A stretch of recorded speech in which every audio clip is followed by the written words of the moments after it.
सभी को आप सभी का आपके अपने इस YouTube चैनल पर हार्दिक स्वागत है। आज हम जो वीडियो प्रस्तुत करने जा रहे हैं वो first grade and second grade Hindi subject से संबंधित प्रस्तुत करने जा रहे हैं। तो यहाँ सेकेंड ग्रेड का जो सिलेबस है उसके आधार पर हम ये वीडियो प्रस्तुत करने जा रहे हैं। तो इसमें जो खंड फर्स्ट है इसमें व्याकरण से संबंधित टॉपिक दे रखे हैं। तो इनमें से हमने कुछ टॉपिक तो कर रखे हैं और कुछ टॉपिक हम बाद में कवर करेंगे। और खंड 2 स्तर जो है स्नातक स्तर का, इसमें हम अपन ने ब वाला पार्ट जो था वो क्वेश्चन आंसरों के माध्यम से do your best and you will succeed channel पर कर लिया है। इसमें हमने चारों कालों के बारे में और उसके रचनाकारों के बारे में क्वेश्चन आंसर के माध्यम से एक प्रश्नोत्तर श्रृंखला पूरी कर ली है। आज हम इसका जो ए पार्ट है इसमें शब्द शक्ति से संबंधित जो है, तो हम आज शब्द शक्ति का अध्ययन करने जा रहे हैं। और अगर आपको वीडियो अच्छा लगे तो प्लीज़ चैनल को शेयर और सब्सक्राइब ज़रूर करें। तो शुरू करते हैं आज का टॉपिक शब्द शक्ति। शब्द शक्ति क्या होती है कि जिस माध्यम या व्यापार के द्वारा शब्द का प्रसंग के अनुसार अर्थ ग्रहण किया जाता है उसे ही शब्द शक्ति कहते हैं। कि हम जिस भी माध्यम से या जिस भी प्रसंग के अनुसार उसका अर्थ ग्रहण करते हैं वही शब्द शक्ति कहलाती है। शब्द शक्ति का अर्थ समझें तो ये इसका अर्थ तो है भाषा का लक्ष्य और इसका जो शब्द है वो है उसकी अभिव्यक्ति का उपकरण। आचार्य मम्मट जो काव्य प्रकाश ग्रंथ के रचनाकार हैं उन्होंने शब्द शक्ति की परिभाषा दी है। शब्दार्थ है, संबंध है, शब्द शक्ति अर्थात शब्द व अर्थ का सीधा संबंध प्रकट करना ही शब्द शक्ति है। फिर आगे दे रखा है शक्ति। अर्थ के आधार पर शब्द के 3 भेद होते हैं और उसी 3 भेदों के आधार पर शब्द शक्ति को भी 3 प्रकार से बांटा गया है। सबसे पहला शब्द है वाचक। वाचक शब्द क्या होता है? इसमें वाच्यार्थ का बोध होता है, मुख्यार्थ का बोध होता है, संकेतितार्थ, लोक प्रचलितार्थ, सरलार्थ, एकार्थ और संज्ञा, इन सभी का बोध कराने वाले जो वाचक शब्द हैं वो अभिधा शब्द शक्ति में आते हैं। दूसरा शब्द है लक्षक। इसमें किसका बोध होता है? लक्ष्यार्थ या आरोपितार्थ जो आरोपित अर्थ होता है, रूढ़ार्थ जो रूढ़ि के अनुसार अर्थ प्रयुक्त होता है, मुहावरे और लोकोक्ति, इन सभी का प्रयोग लक्षणा शब्द शक्ति में किया जाता है। फिर तीसरा शब्द है व्यंजक। इसमें क्या होता है? इसमें व्यंग्यार्थ होता है, अन्यार्थ होता है कि अन्य अर्थ लिया जाता है, ध्वन्यार्थ होता है, प्रतीयमानार्थ होता है, यमक व श्लेष अलंकारों का इसमें प्रयोग किया जाता है। ये कौन सी शक्ति है? ये है व्यंजना शब्द शक्ति।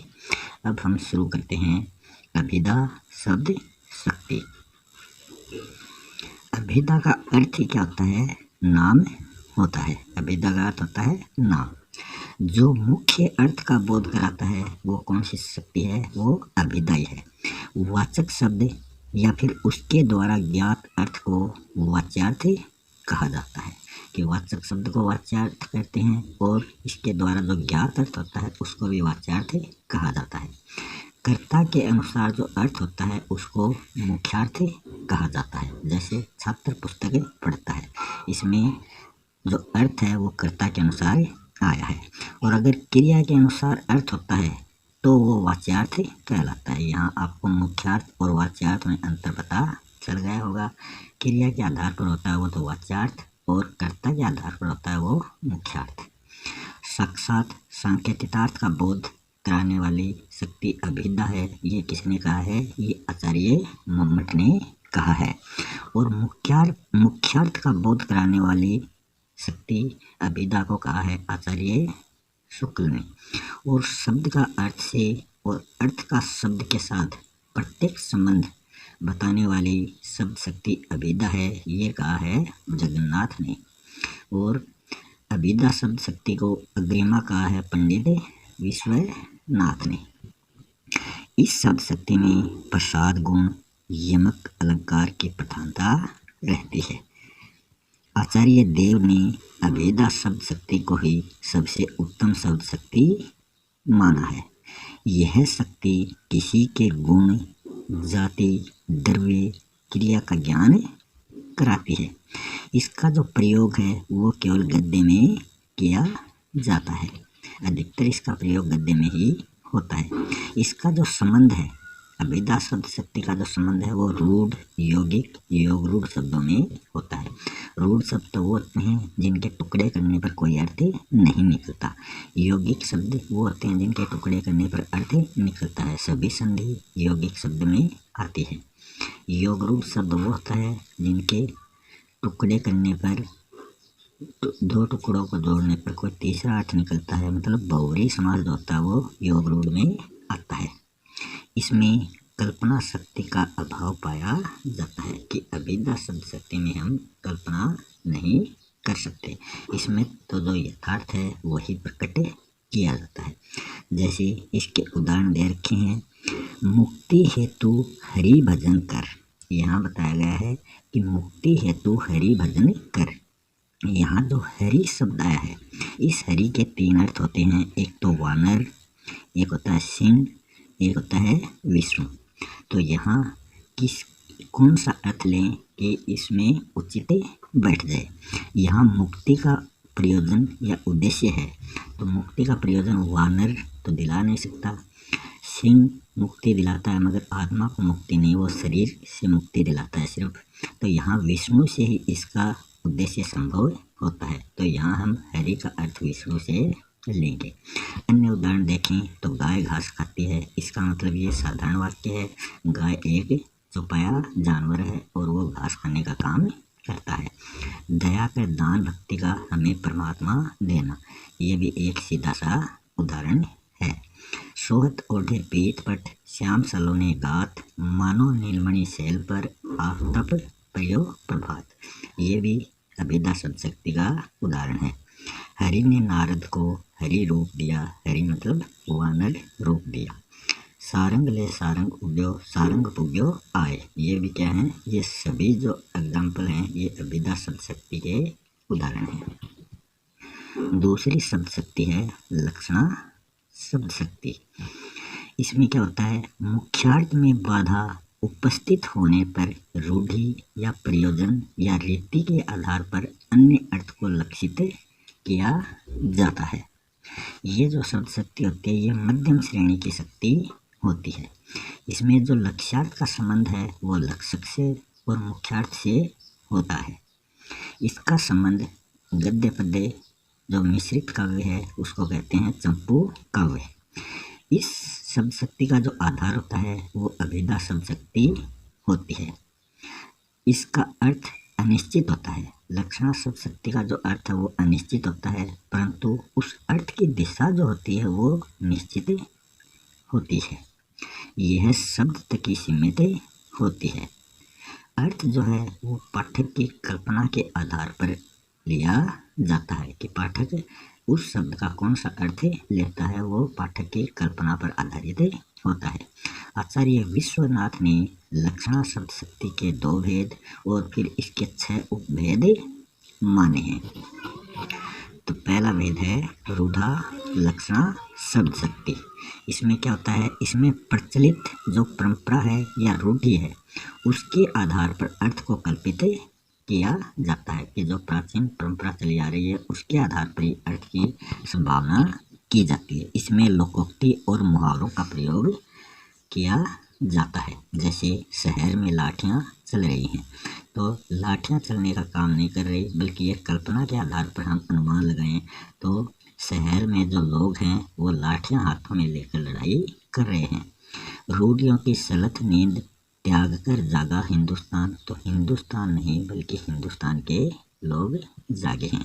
तो यहाँ मुहावरों का प्रयोग किया जा रहा है। दृग उर्झत टूटत कुटुंब, जूरत चतुरचित प्रीति, गांठी प्रति दुर्जन ही दई नई यह रीति। कि दृग उलझते हैं मतलब आँखें उलझती हैं।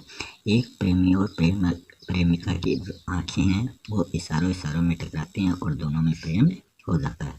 जब घर वालों को उस प्रेम का पता चलता है तो उन दोनों परिवारों में टकराव हो जाता है और दोनों परिवार टूट जाते हैं। उसके बाद में जब उन दोनों में प्रेम अधिक हो जाता है तो उन दोनों का मिलन हो जाता है और उन दोनों का मिलन देखकर जो दुर्जन होता है, बुरा व्यक्ति होता है, उसके मन में ठेस पहुंचती है, वो उनकी खुशी नहीं चाहता है। दूसरी लक्षणा शब्द शक्ति है प्रयोजनवती लक्षणा शब्द शक्ति। इसमें क्या होता है, इसमें वक्ता के प्रयोजन होता है उद्देश्य। इसमें जो वक्ता बोलने वाला होता है उसके उद्देश्य से प्रेरित होकर अर्थ कल्पित किया जाता है। जैसे राजस्थान वीर है तो यहाँ राजस्थान वीर ना होकर राजस्थानी लोग जो है वो वीर हैं। यहाँ प्रयोजन या उद्देश्य के आधार पर अर्थ कल्पित किया है। गंगा में सुंदर गांव है तो ये गंगा में नहीं है, ये गंगा के तट पर सुंदर गांव है। लहरें व्योम चूमती उठती चपलाएं, असंख्य नचती गरल जलद की, खड़ी झड़ी में बूंदे निज संस्कृति रचती। ये भी इस प्रयोजनवती लक्षणा का ही उदाहरण है। फिर है गौणी लक्षणा। समान गुण धर्म के कारण लक्ष्यार्थ का बोध गौणी लक्षणा करवाती है। इसमें जो गुण धर्म है वो समान होता है। जैसे सोना तो शेर है, यहाँ सोना एक लड़की है उसको शेर बताया गया है, मतलब उनके गुणों के आधार पर। जिस प्रकार शेर बलशाली और ताकतवर निडर साहसी होता है, उसी प्रकार सोना जो लड़की है वो भी निडर और साहसी है। लाला लाजपत राय पंजाब केसरी थे तो केसरी का अर्थ भी शेर होता है, तो ये कोई शेर नहीं थे बल्कि शेर की तरह ये निडर साहसी और निर्भीक व्यक्ति थे। कृषक तपस्वी है, यहाँ किसान को एक तपस्वी के समान बताया है कि जिस प्रकार तपस्वी कठिन तपस्या करता है उसी प्रकार किसान भी अपने खेत में अनाज उत्पन्न करने के लिए कठिन तपस्या करता है। आगे है शुद्धा लक्षणा। शुद्धा लक्षणा में क्या होता है, ये इसमें समान गुण धर्म को छोड़कर समीपता, साहचर्य, आधार अधेय, आश्रय के माध्यम से लक्ष्यार्थ का बोध किया जाता है। तो इसमें समान गुण धर्म को छोड़ा जाता है। गौणी लक्षणा में समान गुण धर्म को अपनाया गया था। जैसे लाल पगड़ी आ रही है तो यहाँ लाल पगड़ी न आकर लाल पगड़ी पहने हुए कोई सिपाही आ रहा है, तो यहाँ समान उस समीपता के आधार पर उसका अर्थ निकाला गया है। दूसरा एग्जाम्पल है अबला जीवन हाय तुम्हारी यही कहानी, आंचल में है दूध आँखों में पानी। यहाँ आंचल में दूध होना समीपता का बोध करा रहा है और आँखों में पानी होना ये आधार आधेय का बोध करवा रहे हैं। फिर है सारोपा लक्षणा। सारोपा लक्षणा में क्या होता है कि इसमें उपमेय वो होता है जिसकी तुलना की जाती है और उपमान वो होता है जिससे तुलना की जाती है। उपमान बड़ा होता है, उपमेय छोटा होता है। तो उपमेय उपमान में अभेद आरोप होने का बोध जहाँ होता है वहाँ सारोपा लक्षणा पाई जाती है। तो ये रूपक अलंकार में सारोपा लक्षणा का प्रयोग किया जाता है। बित्ती विभावरी जागरी, अंबर पनघट में डुबो रही, तारा घट उषा नागरी। तो ये इसका एग्जाम्पल है कि इसमें तुलना की गई है कि बित्ती विभावरी जाग रही की रात बीत चुकी है और जो उषा रूपी नागरी या स्त्री है वो अपनी जो घड़ा है उसको पनघट में मतलब अंबर में डुबोकर पानी भरने जा रही है। तो यहाँ उस पर अभेद आरोप किया गया है। उदित उदयगिरी मंच पर रघुवर बाल पतंग, विकसे संत सरोज सब हर्षे लोचन भृंग। तो यहाँ भी अभेद आरोप प्रस्तुत किया गया है। नेक्स्ट शब्द शक्ति है साध्यवसाना लक्षणा शब्द शक्ति। इसमें क्या होता है, इसमें केवल उपमान का ही प्रयोग किया जाता है। इसमें जो उपमेय है उसका लोप रहता है और सिर्फ उपमान का ही प्रयोग किया जाता है। जैसे हे सखी देखो दो दो मेघ बरसते, मैं प्यासी की प्यासी। तो यहाँ मेघ जो शब्द है उसके दो अर्थ आ जाते हैं। एक तो बादल जो बरसात करवाता है और एक आंसू। तो यहाँ उपमान का ही प्रयोग किया गया है, इसमें उपमेय का लोप है।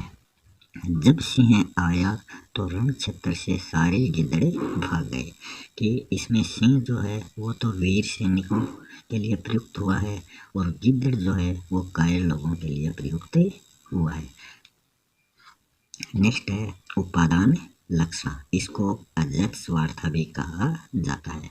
इसके टुकड़े करें तो ए धन, जहद धन, स्व धन, अर्थ धन, आ, जो संस्कृत का टाप प्रत्यय है। इसमें क्या होता है, लक्ष्यार्थ में वाच्यार्थ भी शामिल किया जाता है। इसमें लक्ष्यार्थ और वाच्यार्थ दोनों शामिल होते हैं।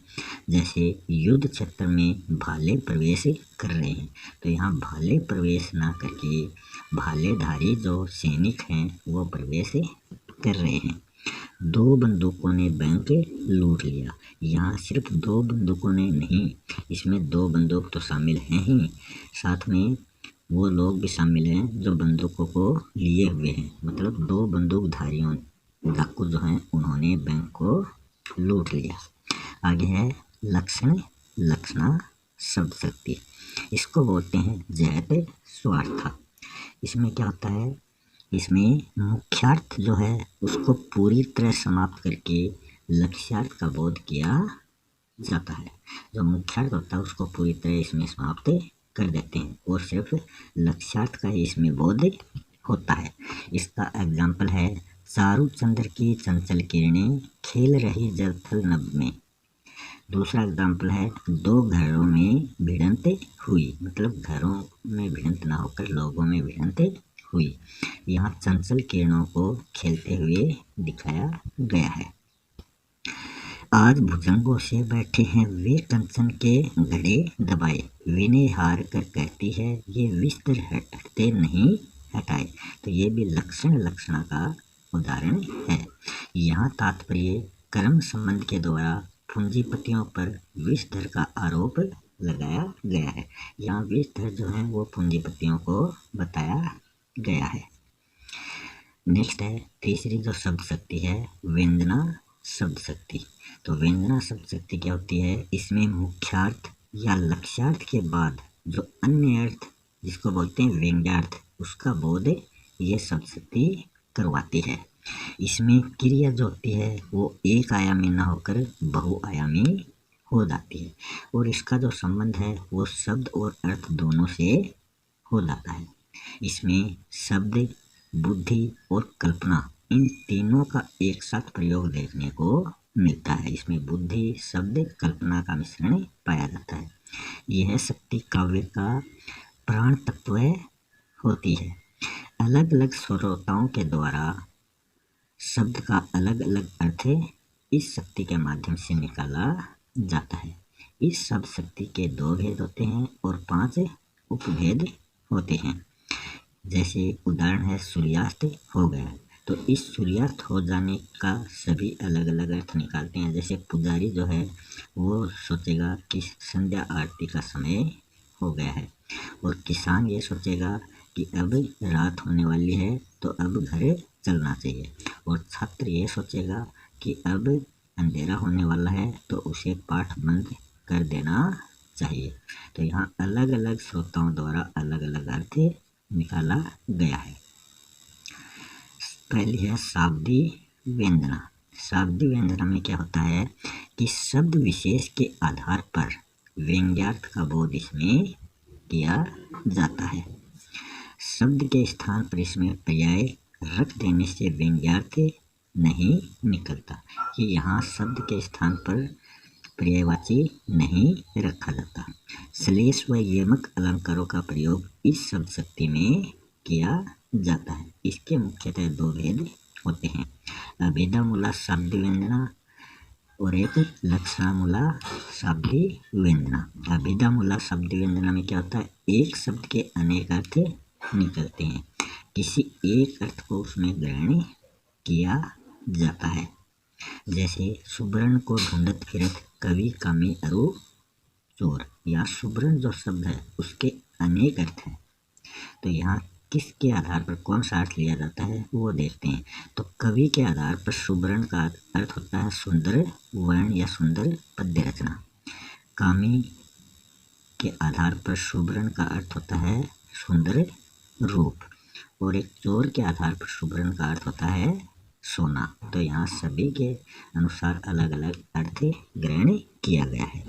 लक्षणामूला शब्द व्यंजना में क्या होता है, शब्द का पर्यायवाची शब्द रख देने से व्यंजना का लोप हो जाता है।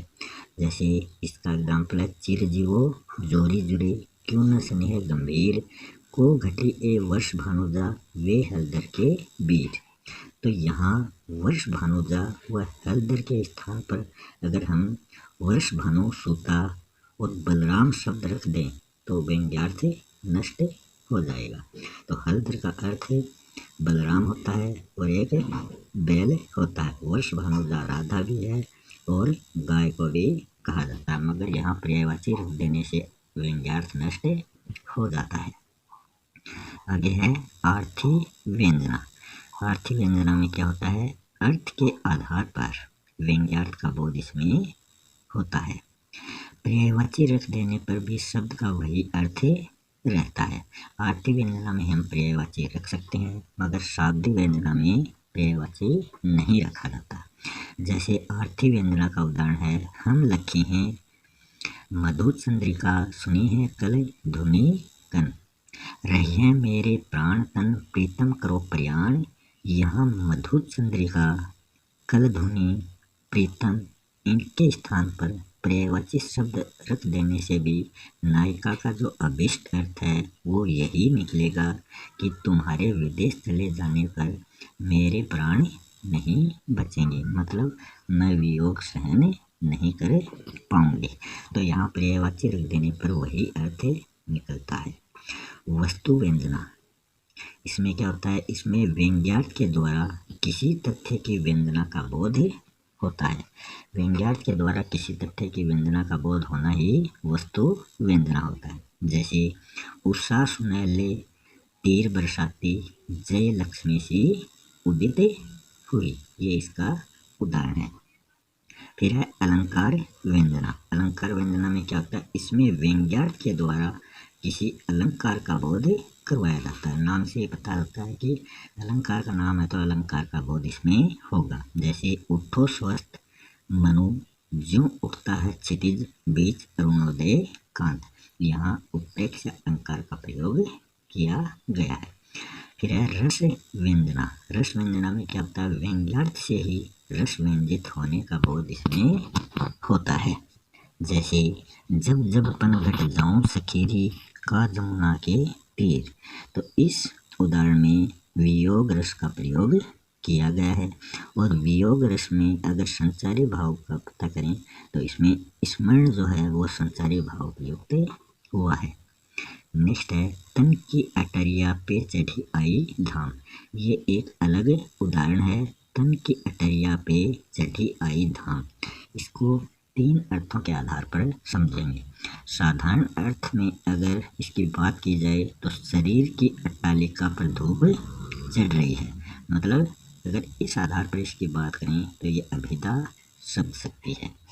लक्ष्य के अनुसार अर्थ ग्रहण करें, अब वृद्धावस्था आ गई है, इस आधार पर हम इसको ग्रहण करेंगे तो ये लक्षणा शब्द शक्ति है। और अन्यर्थ के आधार पर ग्रहण करेंगे कि अब सांसारिक मोह माया त्याग कर हरि भजन का समय आ गया है, इस आधार पर इसको ग्रहण करने पर ये व्यंजना शब्द शक्ति कहलाती है। अब हम कुछ उदाहरण और देख लेते हैं। पहला उदाहरण है बरसत लालच लाल की मुरली धरी लुकाए, तो ये कौन सी शब्द शक्ति का उदाहरण है, ये आर्थी व्यंजना शब्द शक्ति का उदाहरण है। दूसरा उदाहरण है यह मनुष्य नहीं उल्लू है, तो इसमें उल्लू जो है उसका मुख्यार्थ जो निकालेंगे वो मूर्ख होता है, तो ये लक्षणामूला शाब्दी व्यंजना है। हाथ पांव बचाकर काम करो, ये उपादान लक्षणा है। इसमें हाथ पांव ही नहीं बल्कि शरीर के सभी अंग बचाकर काम करो, जिसमें हाथ पांव भी शामिल हैं। उपादान में क्या होता है, इसमें भी का प्रयोग होता है, इसमें औरों के साथ उनका भी प्रयोग, जैसे सारे अंगों के साथ हाथ पांव भी बचाकर काम करो, बड़े हरिश्चंद्र बनते हो। तो ये रूढ़ि के आधार पर है कि जो सत्य बोलने वाला होता है उसको बोलते हैं हरिश्चंद्र। महेश की गाय बहुत दूध देती है। तो ये सामान्य सा वाक्य है, महेश की गाय जो है वो दूध देने का काम करती है। तो ये अभिधा शब्द शक्ति है। जो गाय है वो एक पशु विशेष के अर्थ में उसको ग्रहण किया गया है। सोना किसी से कुछ नहीं कहती, वह तो निरी गाय है। यहाँ सोना और गाय का संबंध प्रकट किया गया है। यहाँ सोना जो है उसकी तुलना गाय से की गई। तो सोना कोई 4 पांव वाला जानवर गाय तो है नहीं, बल्कि उस गुणों के आधार पर उसको प्रयोजनवती लक्षणा में रखा जाता है कि वो सीधी व सरल लड़की है। मैं सुकुमारी नाथ बन जोगू, तुम्हें उचित तप मोह कह भोगू। ये जो एग्जाम्पल है ये आर्थी व्यंजना शब्द शक्ति का है। लड़की 21 वर्ष की हो गई। इसमें जो वाचक शब्द है वो 21 वर्ष की आयु, और अगर इसका लक्षक निकालेंगे, लक्ष्यार्थ निकालेंगे, मतलब वो जवान हो गई, और अन्य अर्थ निकालेंगे, व्यंजक निकालेंगे, मतलब वो शादी योग्य हो गई। तो इस आधार पर ये एग्जाम्पल वाचक, लक्षक और व्यंजक शब्द के आधार पर हुआ है। नेक्स्ट है कनक कनकते शोकुनी मादकता अधिकार। यहाँ आर्थी व्यंजना शब्द शक्ति का प्रयोग हुआ है। अंतिम उदाहरण है पावन पाए पखारी के नाव चलाई हूँ, आयसु होत कहा है। तो इस उदाहरण में आर्थी व्यंजना शब्द शक्ति का प्रयोग किया गया है।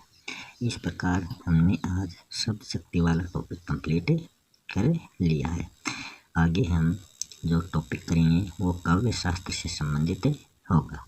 तो मिलते हैं नेक्स्ट वीडियो में काव्य शास्त्र से संबंधित नए टॉपिक के साथ। तब तक के लिए धन्यवाद।